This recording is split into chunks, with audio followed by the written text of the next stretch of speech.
Yes.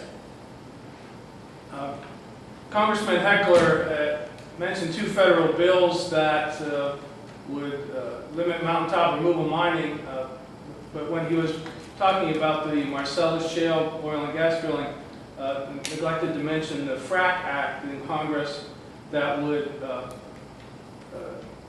take the drilling process and remove the exemptions that it enjoys under right now it's exempt from the Clean Water Act, the Clean Air Act, and the Superfund Act. The FRAC Act would remove those exemptions to hydrofracking process. Would you support that if you were elected? Absolutely. And the fact of the matter is that no business should be exempt from Clean Air or Clean Water Acts. It's appalling to me to imagine it's back into the business as usual of being too big to fail. Well, the majority of businesses in this state and in this nation are small businesses. And no one's advocating for them, and no one bails them out. They have to compete in a fierce market. And in that marketplace is exactly where those large industries should be, and they should be regulated as such with protection, as I proffered in what I was talking about before with my new coal economy, is the idea of the commons. It goes back hundreds of years. And the commons protect our water and our air, the things that we all share in common. Yes? What is your plan for upping the ante for renewable energy and jobs related to that nationwide? Well, as I said, first of all, we have to accept the fact that change is the only constant. We have to plan for the future, and we have to start transitioning toward the future, and we need to be the leaders in that transition. The state of West Virginia is so rich in every imaginable resource that we should be leading the nation consistently instead of being on the back end of every single solitary list of disappointments to the citizens. So, frankly, I intend to focus on renewable resources. Energy's free. Tesla proved that more than 100 years ago. The fact of the matter is that you have to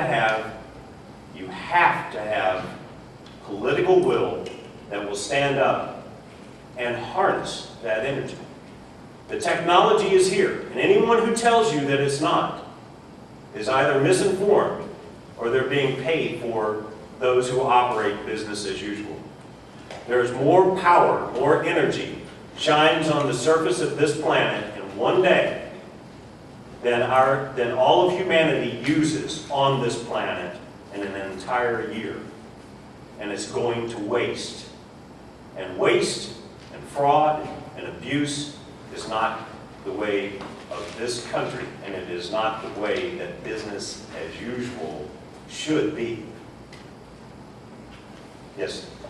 Energy Secretary Stephen Chu will be at University of Charleston this evening along with Senator Jay Rockefeller to talk about coal and cap and trade and CSS and related issues. Governor Manchin is traveling to Colorado to meet with industry officials in energy, coal, and gas. Do you have plans to attend this evening's event? Yes, I hope to attend that. After this, I actually have I'll be on a radio show, a national radio show that broadcasts out of Phoenix. But I do hope to attend to that. And in regards to cap and trade, I personally, I've said this repeatedly, and all three of us, the governor and Racy, that I know of are against cap and trade, but for very, very different reasons. I, unlike them, say there's not enough cap, and that's the real problem. But I'm very concerned about the trade part of that, which creates a brand new unregulated market. And it's an unregulated market for giant industries. It's almost like a casino. And when you have that, you have, when we try to envision what that could do, it's not that hard, because all we have to do is look at the derivative market that didn't even exist 20 years ago. And now the debt of it is larger than the entire global debt. And so what has been created is a monster that is bankrupting this country and others. And so I really don't think that creating a new unregulated market, once again, is the answer. I think that there are much better answers, and it follows back to a previous question pertaining to the acts that were put in place by those who have tried to provide safety for the commons and safety for the workers in their workplaces for the last several decades, and going back 40 years. So the time has come for change, I believe. And what I want to know is, are you sick enough yet? So if you are, if not now, when? And I believe that the time has come, and I will lead that change. Yes? Could you clarify the affiliation of the Mountain Party with the Green Party? Yes. The Mountain Party and the Green Party are affiliated, but we are not the Green Party of West Virginia. We're the Mountain Party of West Virginia. We are a standalone party, born and bred right here in the hills of West Virginia to protect the hills of West Virginia.